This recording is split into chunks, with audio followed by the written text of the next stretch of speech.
Hey guys, it's Brett again, back for workout 2. So this workout's going to be very similar as far as the setups going.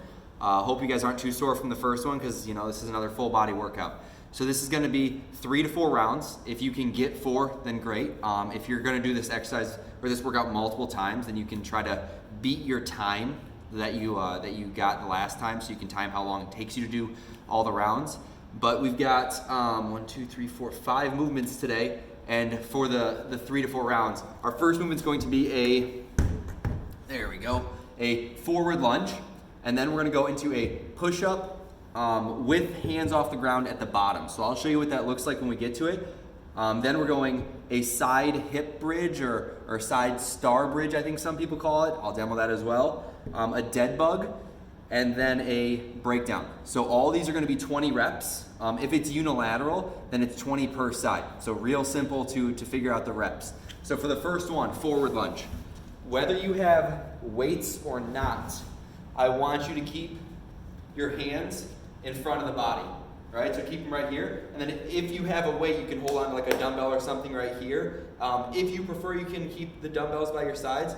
But if you don't, hands here. So you step forward and then feet together. So let's go 20 on one side and then 20 on the other side. So just like a normal lunge, when you take that lunge, this knee should be right under the hip, and I want the shoulder right on top of that hip as well. So it's one straight line.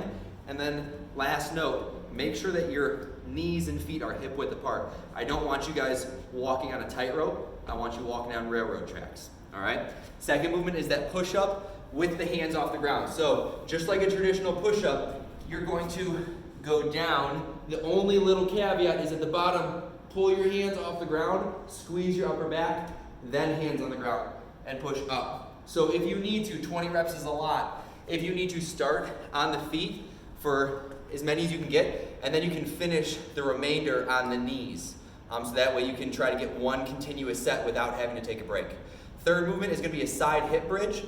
What I mean by that is you're going to be in a side plank. So your knees are bent at about 90 degrees, elbows on the ground. What I want you to do is keep the shoulder out of the ear, bring the hips as high as you can off the ground, and then I want you to bring the knees apart. So as you come up, your knees spread and your hips come high.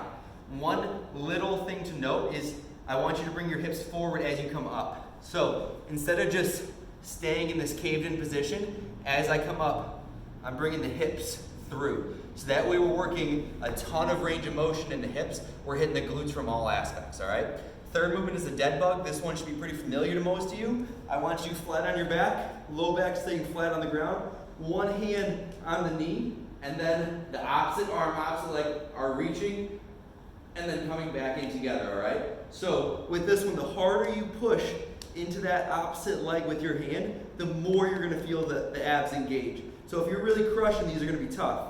And the last movement are breakdowns.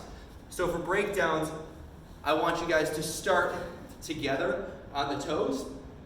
As you get into your squat, you're going to drop into your squat, knees out, chest up, and then jump back to the toes. Drop to the squat, back to the toes. I want to try to avoid that sort of like bouncy jump into the squat. So I want to remain more athletic, quick drop into the squat, then back to the toes.